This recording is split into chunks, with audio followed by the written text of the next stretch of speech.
Greetings. This is Mr. Gamma.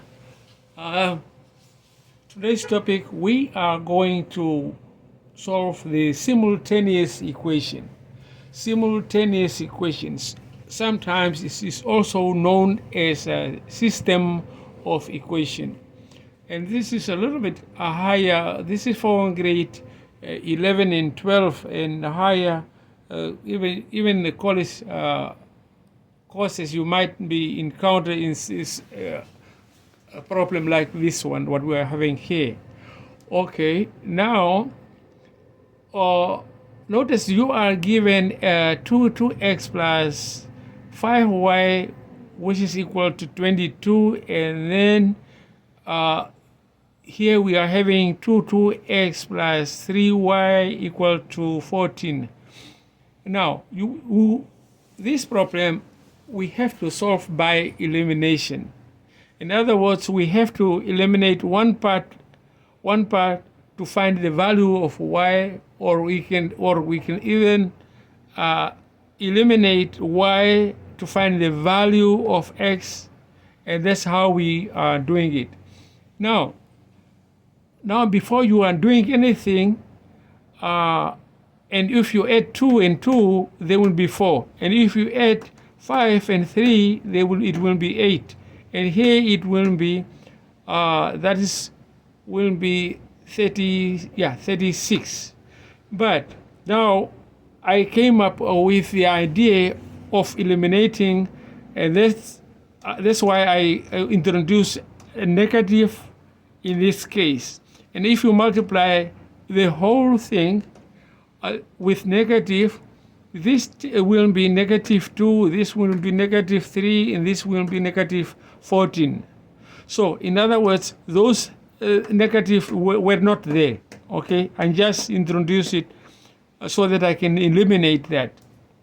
So now let's dive in. Now if we take this, now if we do that, now the x is eliminated. Okay, now we are here, we are focusing on y.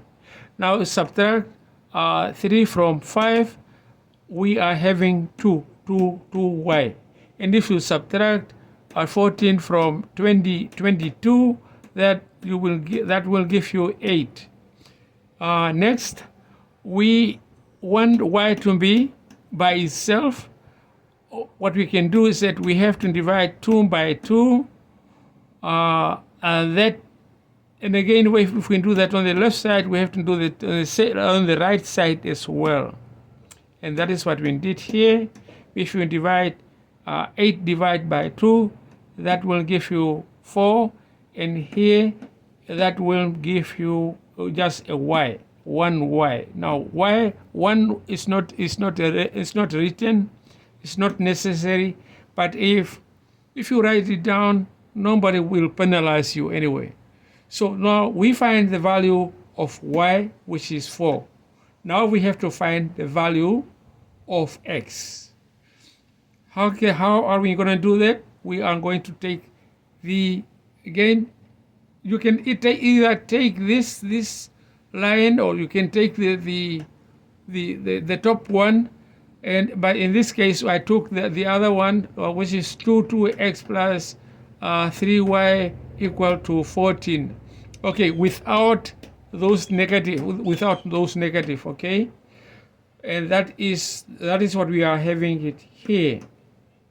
Okay, now 2x plus 3, and here we substitute the value of y, which is 4. Okay, why did we do that? Because we want to find the value of x. Okay, now here we are going to multiply 3 and 4, which is 12. Now 2x plus 12 equal to 14. Now what we want is that we want the numbers without x to be on the right side. Now if you take 12 on the right side, it will change the sign. That is a very important That is a very important part what you need to understand. When you take a number and jumping over the equal sign to the other side, it must change the sign. And that is what we did here. Okay, now we are having 14 and 12. We have to subtract from each other, and that will give us 2. Here, bring the 2 to x down. Again, now we come to the final part. We have to divide 2 by 2. Why do we do that? Because we want x to be by itself. And if we do that on the left side, we have to do the same thing to the right side. And if you divide 2 and 2, that will give you 1. So our value of x is 1. X is equal to 1, and y is equal to 2. And that's all what we are having for today. Thank you very much, and have a good one.